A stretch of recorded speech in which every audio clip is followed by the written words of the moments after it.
The elevator shuddered, lights flickered, and then everything went dark. I looked up and saw smoke curling from the ceiling panel, just as the woman in the corner dropped her phone and whispered, seriously. That's when I realized I was stuck in here with the CEO of the entire building, and she was looking at me like I might know what to do. Monday began like a dare he hadn't agreed to.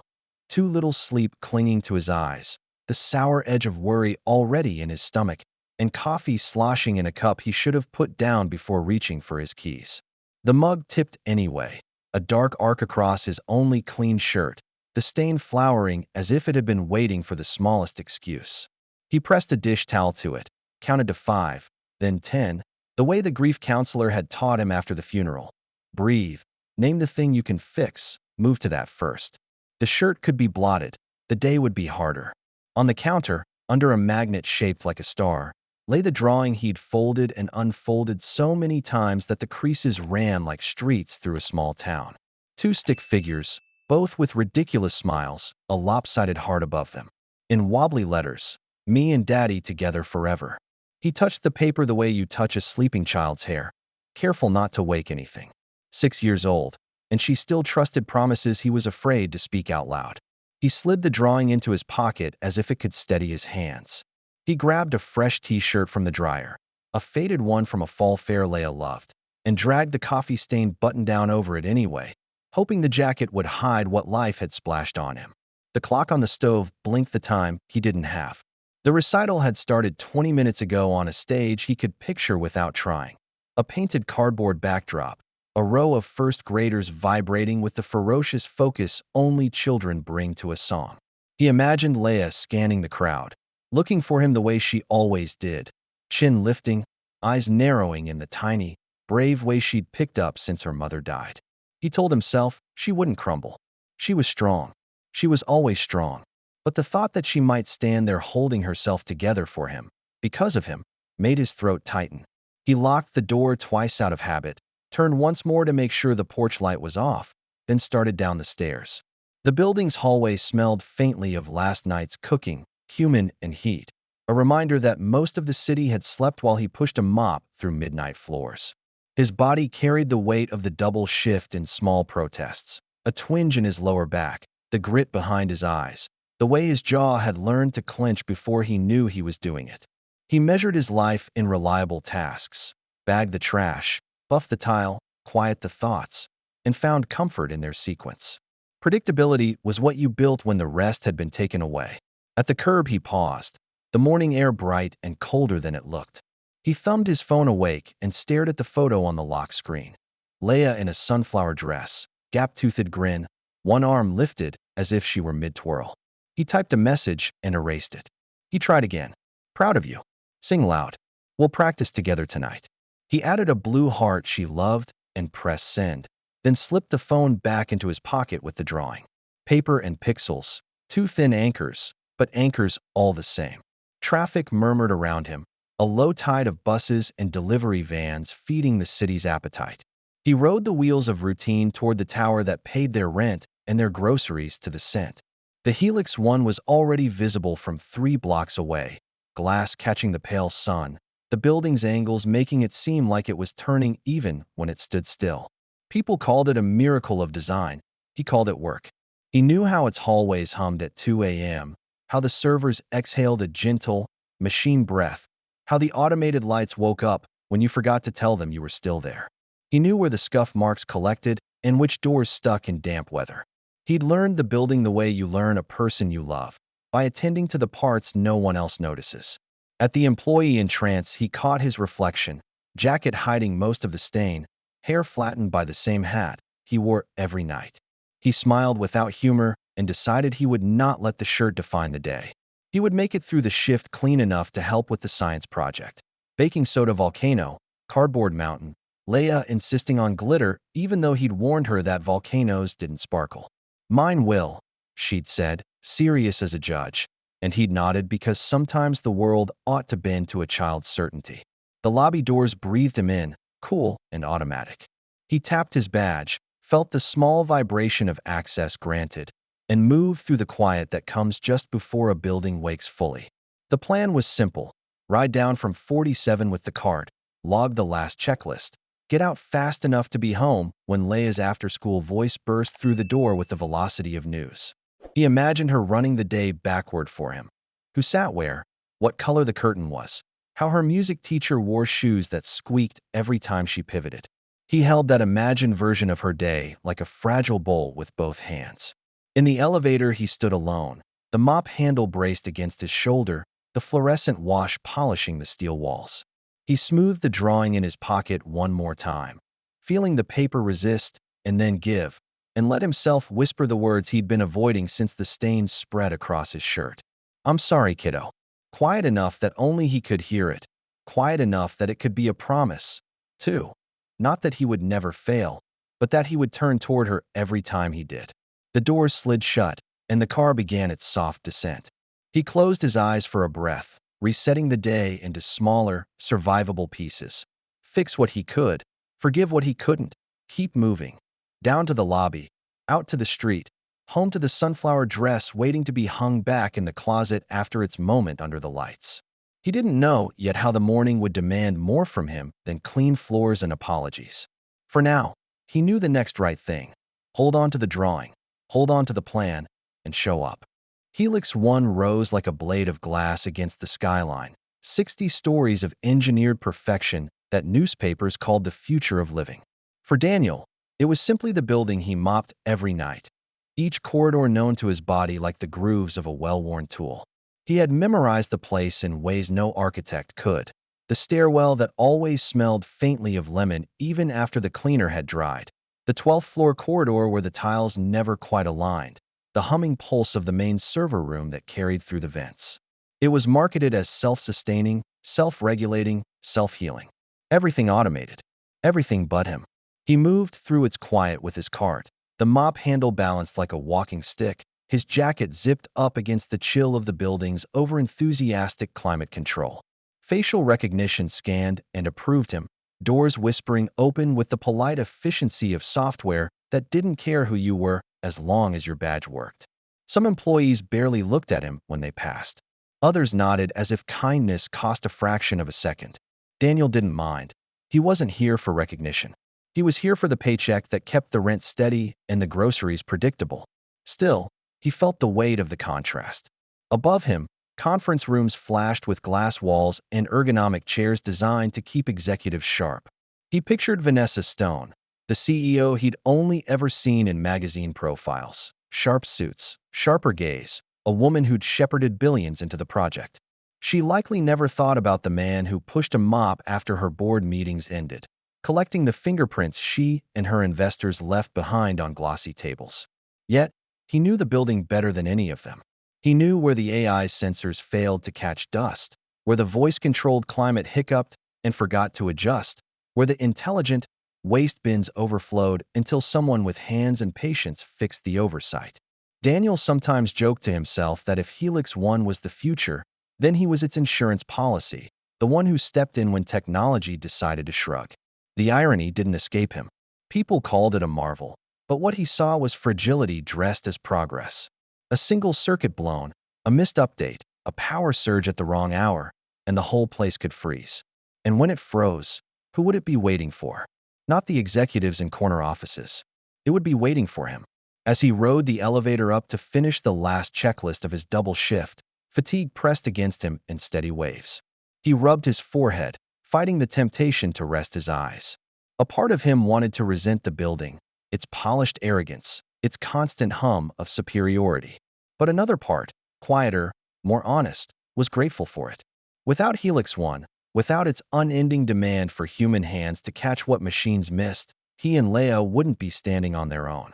He thought of her science project waiting at home, cardboard mountain glued crooked onto a baking sheet. She'd wanted him there last night to help add the glitter. He'd promised, then broken it when his supervisor asked for overtime. Tonight he had to make it right. Volcanoes didn't sparkle in nature, but hers would, because she wanted it that way, and because he would make sure of it. Daniel leaned back against the elevator wall, the drawing still in his pocket, edges softening from the touch of his hand. The ride was supposed to be simple. Floor 47 to the lobby, clock out, go home. One more anonymous exit from the building that treated him like part of its plumbing. He had no idea that before he reached the ground floor, Helix 1 would demand more of him than a clean hallway, that the future, for once, would look him straight in the eye. The descent was smooth for the first few floors, the kind of motion you only half feel when you've ridden the same car 1,000 times. Daniel braced his mop against the corner and let his head rest briefly against the cool metal panel. Just a few more minutes, he thought. Home, glitter volcano, and the sound of Leia's chatter filling the kitchen. Then the elevator jolted. Not the subtle shiver of recalibration he was used to, but a violent lurch that sent the mop clattering across the floor and forced his hand against the rail. The overhead lights flickered, buzzing like startled insects, before dimming to a hesitant glow. The touchscreen panel blinked once, then collapsed into black. Even the AI voice, usually quick to assure riders that assistance was on the way, crackled, stuttered, and fell silent. Daniel's breath hitched. He knew this building. He knew its confidence, its endless promise that technology could predict and prevent everything. But he also knew, when it failed hard. He crouched, picked up the mop handle, and tested the emergency call button. Nothing. Seriously? The voice startled him. It came from the opposite corner, sharp, impatient, alive with someone who clearly wasn't used to being inconvenienced. He turned, and the sight made him blink. A woman in a navy pantsuit stood with arms crossed, one AirPod still glowing in her ear, a phone clutched like it might spring back to life if she willed it.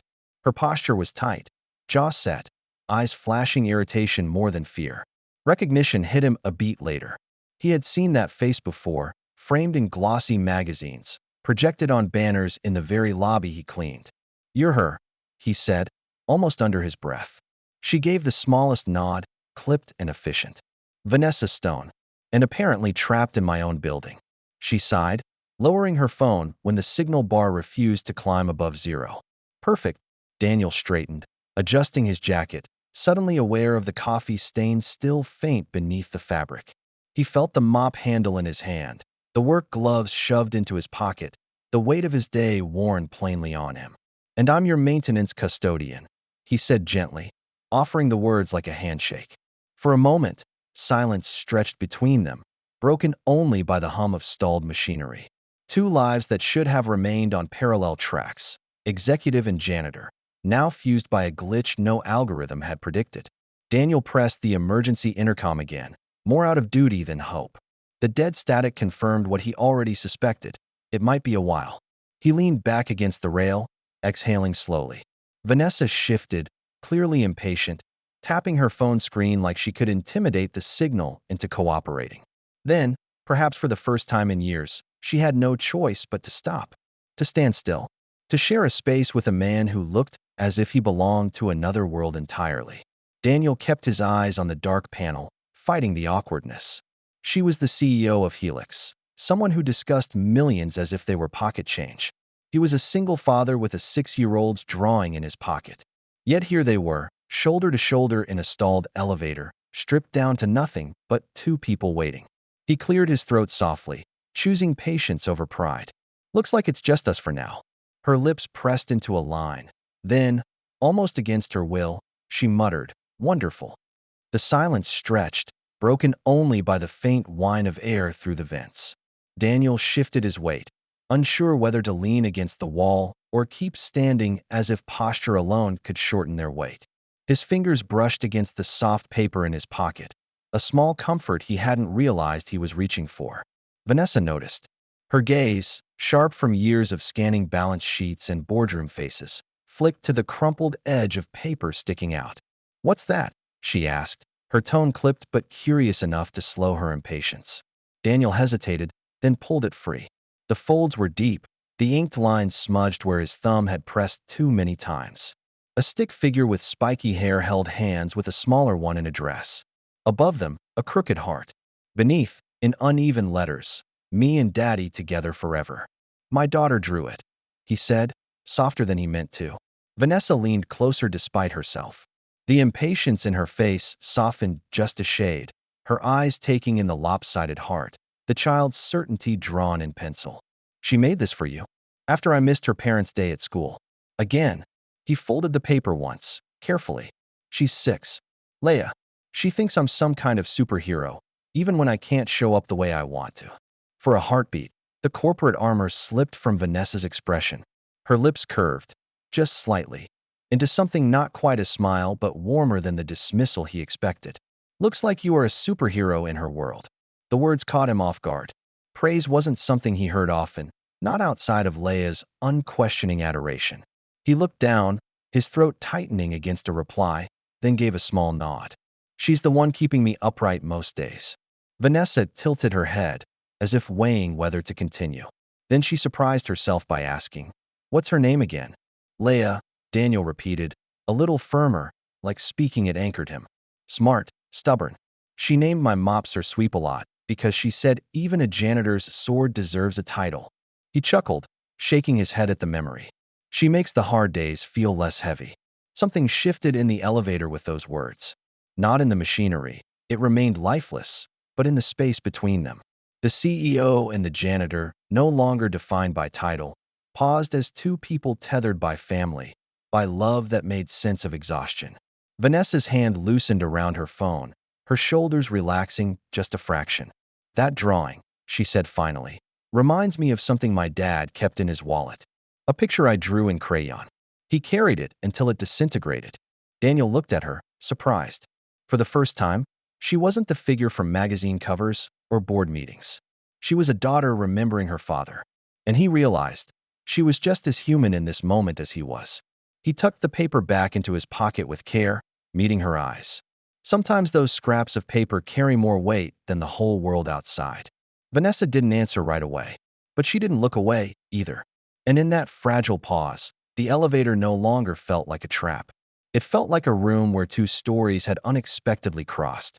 The air in the elevator seemed to shift after that, less charged with irritation, more like the hush that settles over two strangers waiting out a storm in the same shelter.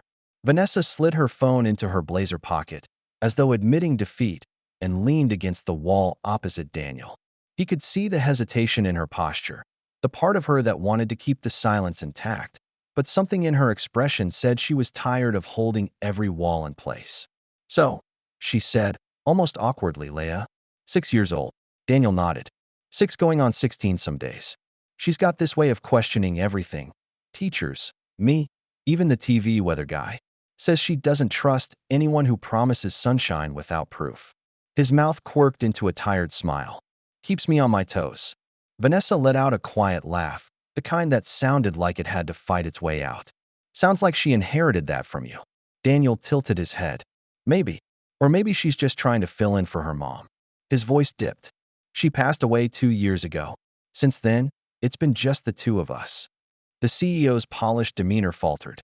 "I'm sorry," she said, and the sincerity in her tone surprised even her. "Thanks." Daniel rubbed a hand across the back of his neck. "Some days I feel like I'm just balancing on whatever's left. Work nights, school runs in the morning, grocery lists that never stretch far enough. But she draws me pictures, renames my mop, makes me believe it's worth it." For a long moment Vanessa studied him, then exhaled slowly. "You know, I've spent years convincing myself that if I worked hard enough, built enough, achieved enough, it would add up to something solid. But sitting here, hearing you talk about your daughter."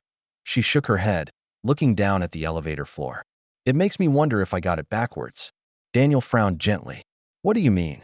She pressed her palms together, almost as if steadying them. "My father was a factory worker. Shift after shift, no glory in it, just sweat and exhaustion. He never got to see me graduate college. He died before I ever made it into these corner offices I thought would make him proud. And now, sometimes I look around at everything. The glass walls, the billion-dollar projects, and all I can think is, he never saw any of it. I built this tower, but he never stepped foot inside." Her voice cracked on the last word, quiet but unguarded. Daniel had never expected to hear that kind of honesty from someone like her. He saw not the CEO, not the face from business magazines, but a daughter who carried her father's absence like a stone in her chest. He wanted to offer comfort, but knew empty words would sound cheap. Instead, he said, "Maybe he didn't need to see the tower. Maybe he just needed to know you remembered him when you built it." Vanessa looked up, eyes bright with a mix of surprise and unspoken grief. She blinked, and a small laugh escaped her. "You know, For a janitor, you're very good at cutting through noise. Daniel gave a half shrug. Janitors hear everything. We just learn when to speak. They shared a quiet smile then, two people stripped of titles and expectations, bound by the recognition that their lives, though painted in different colors, were both shaped by love and loss. For the first time, the wait in that stalled elevator didn't feel like lost time. It felt like something neither of them had realized they needed. Their words tapered into a silence that wasn't heavy anymore, just thoughtful.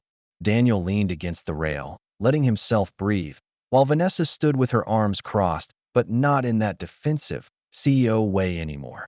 More like someone who finally allowed herself to rest. Then Daniel smelled it. Faint at first, acrid and metallic, cutting through the filtered air like a whisper of warning. He straightened, nostrils flaring. Years of working inside Helix One had taught him its sense. The waxy polish of fresh floors, the citrus tang of cleaners, even the ozone hum near server rooms.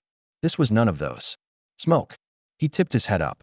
A thin gray ribbon slipped from the seam of a panel above the emergency light. Do you see that? He asked, voice firm but calm. Vanessa followed his gaze, and her face tightened. Oh no.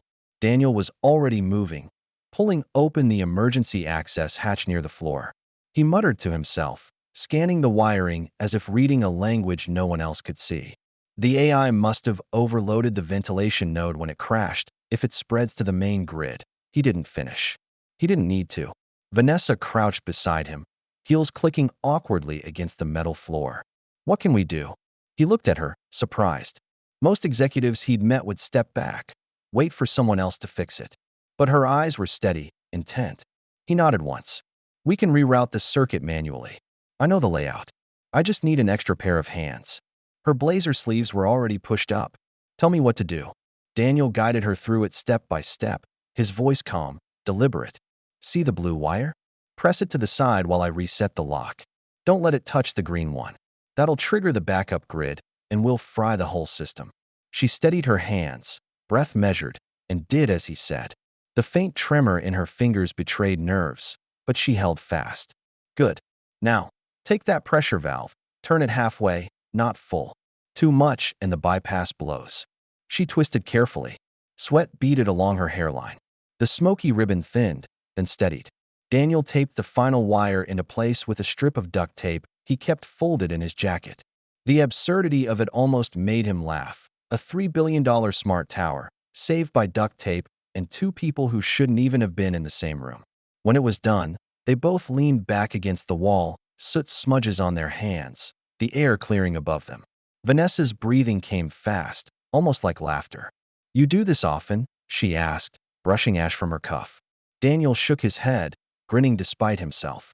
First time I've had a CEO as my assistant. For a moment, they both laughed, the kind of release that comes when danger passes but adrenaline still hums. The smoke had forced them into action, but the work had braided them together in a way words never could. And just as the tension eased, the groan of metal sounded from outside the doors. Firefighters' voices echoed through the shaft. Relief flickered across both their faces. The elevator was about to open, but Daniel knew something had already changed inside. The metal doors shuddered as crowbars pried them apart, the grinding echo filling the confined space. Daniel and Vanessa stepped back instinctively, blinking against the sudden flood of brighter light from the shaft. A firefighter's voice boomed through the gap, urgent but reassuring. Everyone all right in there? Daniel raised his soot-blackened hand. We're fine. His voice was steady, though his chest still rose and fell with the aftershocks of adrenaline. A final wrench and the doors gave way. Two firefighters, heavy gear glinting under the emergency lights, reached in to guide them out. Vanessa stepped forward first, heels clicking awkwardly on the uneven ledge, her navy suit streaked with ash. Daniel followed, duct tape still wrapped around his fingers, the smell of burnt wiring clinging to him. They emerged into a hallway crowded with responders and building staff. For a heartbeat, everyone stared, at the CEO covered in soot, at the janitor beside her. The pairing was so unlikely that whispers began instantly.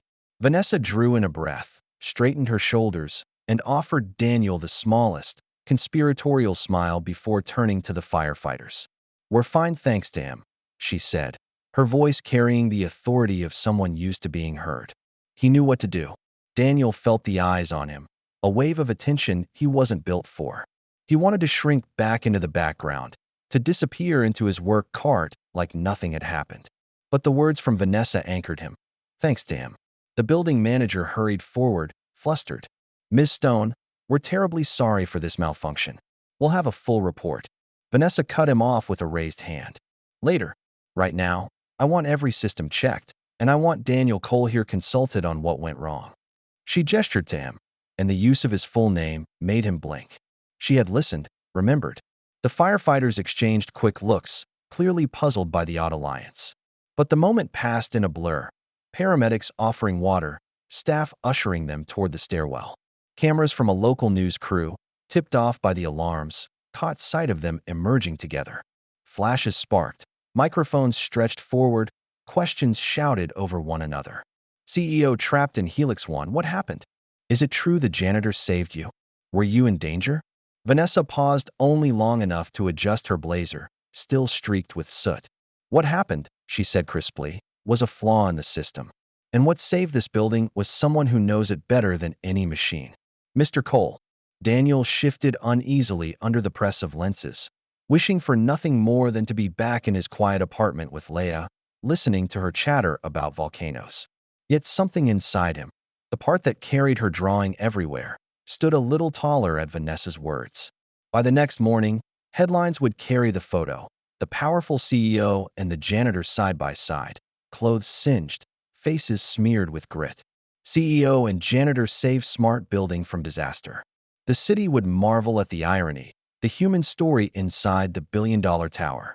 But as Daniel left the building that night, exhausted and still smelling faintly of smoke, the only headline that mattered to him was the one written in Leia's looping hand. Me and Daddy together forever. He slid the drawing out of his pocket, smoothed its creases, and smiled. The headlines burned through the city like a spark in dry grass. By noon, every business feed had picked it up. Photos of Vanessa Stone, the famously untouchable CEO, standing shoulder to shoulder with a janitor whose name no one had known the day before. Commentators debated symbolism, irony, even fate. But inside the tower, the story was quieter. Vanessa called a board meeting and told Daniel to be there. When he arrived, still wearing the same work jacket, a dozen polished executives turned to stare. He felt out of place instantly. Floors so glossy they reflected the light. A table wide enough to seat a family reunion. Water bottles that probably cost more than his weekly grocery bill. He thought of leaving, of muttering that there had been a mistake. Then Vanessa caught his eye and gave the smallest nod. Stay? She spoke with the clipped precision of someone who knew her power. Yesterday, this building glitched. A failure of the very systems we brag about. And do you know who kept it from spreading? Her gaze swept the table before landing on Daniel. Not a board member. Not an engineer. A janitor who knew the building better than anyone because he works where the algorithms don't reach. Daniel felt heat creep up his neck, but he didn't look down. He thought of Leia's drawing folded in his pocket and forced himself to hold their stares. Vanessa continued. It reminded me of something. We built Helix 1 to be a monument to progress, but we forgot the people who make progress possible. From this day forward, we will change that. I'm launching a program called People First. Every AI system, every process, every future building we design will be informed not just by engineers, but by the staff on the ground. Janitors, security guards, cafeteria workers, the ones who know where the cracks form before they become headlines. There was silence, a shifting of expensive suits, the faint scrape of pens against paper as board members absorbed the shock. Some frowned, others nodded. But no one interrupted. Vanessa gestured toward him. Daniel Cole will lead the advisory team. He understands the building better than any of us. His throat tightened. A week ago, he'd been another invisible figure with a mop. Now, the CEO of a multi-billion-dollar corporation was handing him a seat at the table. He cleared his voice. I don't speak corporate, he said carefully. But I do know when a vent's about to blow, or when a circuit's straining past what it should. If you want me to share that, I will. But only if it actually changes things. Vanessa's smile was small but genuine. That's the point. A month later, the initiative was underway. Daniel found himself speaking in meetings he never imagined attending, his plain words cutting through jargon, his practical knowledge shaping policies that once ignored the human side. He came home tired in new ways, mentally stretched instead of just physically drained. But Leia listened to every detail, wide-eyed. One afternoon, Vanessa joined them for lunch at their modest apartment. Leia, delighted, announced she'd decided to call her Aunt V because everyone important needs a nickname. Vanessa laughed, a sound Daniel had never expected to hear from her, light and unguarded, as glitter from Leia's volcano project still clung to the kitchen table. Sitting there, Daniel realized the elevator had given him more than survival, more than headlines. It had given him the reminder that compassion could cut through any divide, titles, uniforms, even billion-dollar walls. What mattered was being seen. In an age obsessed with algorithms and automation, it wasn't the building's intelligence that saved them. It was two people, stripped of pretense, choosing to trust each other in the dark. And Daniel knew, as Leia curled into his side and Vanessa helped clear the dishes, that no machine could ever replicate that.